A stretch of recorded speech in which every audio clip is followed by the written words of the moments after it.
నా 25 ఏళ్ల రాజకీయ ప్రస్థానం తెలంగాణ ప్రజల ముందు ఒక తెరిచిన పుస్తకం లాంటిది. సరే, గత కొంతకాలంగా మా పార్టీ పైన అదేవిధంగా నా పైన కొన్ని రాజకీయ పార్టీలు చేస్తున్నటువంటి వ్యాఖ్యలనే వారు కూడా చేయడం జరిగింది. అయితే ఆ వ్యాఖ్యలు వారు ఎందుకు చేశారో అది వారి విజ్ఞతకే నేను వదిలేస్తున్నాను.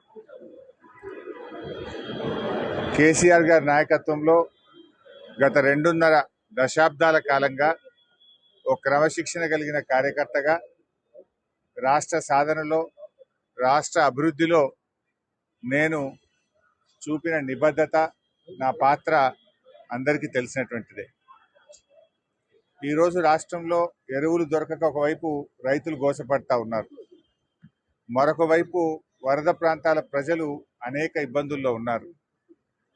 కేసీఆర్ గారు దశాబ్ద కాలం ఎంతో కష్టపడి నిర్మించిన వ్యవస్థలను, ఒక్కొక్క వ్యవస్థను ఉద్దేశపూర్వకంగా ఈనాడు రేవంత్ రెడ్డి గారి ప్రభుత్వం కూల్చేటువంటి ప్రయత్నం చేస్తూ ఉంది.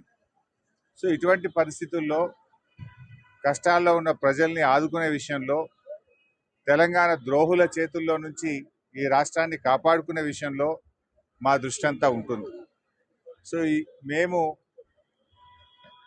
ఈ రాష్ట్ర సాధనలో పోరాటం చేసిన వాళ్ళం, ఈ రాష్ట్రాన్ని కాపాడుకోవడంలో బాధ్యత కలిగిన వాళ్ళం. సో మా సమయాన్ని అంతా కూడా దాని మీదనే మేము వెచ్చిస్తాం.